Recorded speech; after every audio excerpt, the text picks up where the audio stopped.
If you're familiar with my channel, you know that I always start off with freshly washed hair. Now, since I'm locked, I want to make sure that my locks lay really flat under this wig. Even though this wig is curly, I still want it to lay flat. So I like to do an inverted cornrow.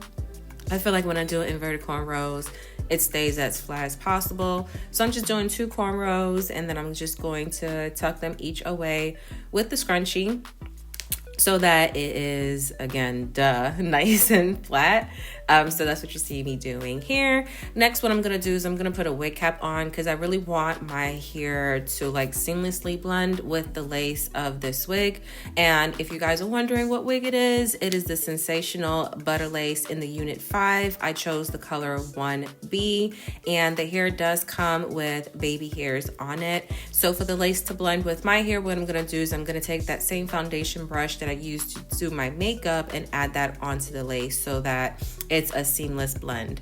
Now, I want to make sure I let you guys know that this video is 100% not sponsored. I did use my own coins to go ahead and purchase this wig.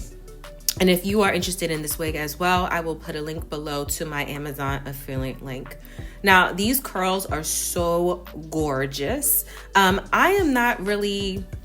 I feel like middle parts don't really work well with my hair, so I decided to just test out to see what a side part would look like. So that's what I'm doing right here before I actually glue the wig down using hairspray, if that makes sense. So I'm tacking the wig down with hairspray. So right here, I'm just testing to see what a side part would look like, and I think it looks pretty cute. So that's when I went ahead and decided to add the holding spray onto my hair so that the wig stays down. Now, as you can see in the beginning intro, I had a middle part and I'm doing a side part here, is because this is where it started to get wrong, or go left, I should say. So I am not used to laying lace down. I'm used to having wigs behind my hairline, and I thought I was doing the thing. I put the lace down. I'm trying to let the baby hairs just stay down. I added the headband so that the wig can lay down flat. I thought I was eating this look. Like, look at me. I really thought I was eating until I started to edit my video, and I'm like, oh honey, no, what is this? There's no way I can put this out on my channel. Like, there's no way. Like, it just looks a mess. It looks a mess, and I thought I was eating up the girls, but apparently I wasn't. So it was like, you know what, let's go back to square one. So the next day I decided to just try to do it behind the hairline. Now, the lace was already cut, so I had to figure out what to do. So first things first, I'm going to just try to define that quote unquote middle part, because I don't really have a middle part when it comes to my locks. So I just I use some lock gel so that I can kind of get that part to be kind of clean, because I do need a retwist. And I'm just going to add more of that lock gel just to slick down that part in the middle. And then I did the inverted braids like I did with the beginning of the video. Then I'm going to take my Smashbox palette, and I'm going to use the black, and I'm going to add that onto the lace so that the lace seamlessly blends with my hair. And I'm going to show you guys what I'm talking about. So I'm going to take the wig and I'm going to put it behind my hairline. This is great for the girlies who are locked, where you literally cannot pull your hair out to blend it. I'm just going to do that. See me putting it, making sure that the line matches up with my part in my hair.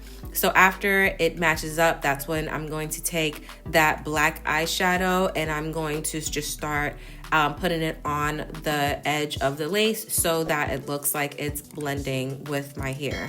Now, the end results, I could have added more black shadow, so ignore that, but I just kind of want you to get the gist of it. Also too, I did have it seamlessly blended in these clips here, and then the end results, girl, I done got on the phone, talked to my mama, showing her how good the wig was, pulled the wig off, showed her what it looked like, and realized, oh my God, I forgot to film what the after looked like. So it's gonna look a little wonky, but just trust the process. It does look good, because here it's blending. It was blending here before I got on the phone and called my mama and my sister, and then I pulled the wig off and I was just like, crap. But anyway, you see me here. I'm actually just adding that black shadow onto wherever the lace is so it looks like it's growing out of my hair. And then what I did was I teased it a little bit so that it blends, and you can see it's so much better. You don't have that fake baby hair looks. It just looks like it's growing out of my scalp. And then I'm just fixing the curl in the front And then I'm showing you guys again, this is what it looks like. It is not glued down. This wig does have combs in it. So if you're wondering like, oh my God, is someone gonna pull my wig out? No, they're not. You put the combs inside of your hair and it just looks really good. I actually went to my sister's art show in St. Pete over the weekend and I wore this wig in the middle part and I got so many compliments on my hair. I'm gonna insert some snap videos of me just playing around with some snap filters with my daughter at the art show, but I definitely love this hair. I would definitely suggest you guys to buy it. Like I said, I will link it below and I'll see you guys in my next video. Bye guys.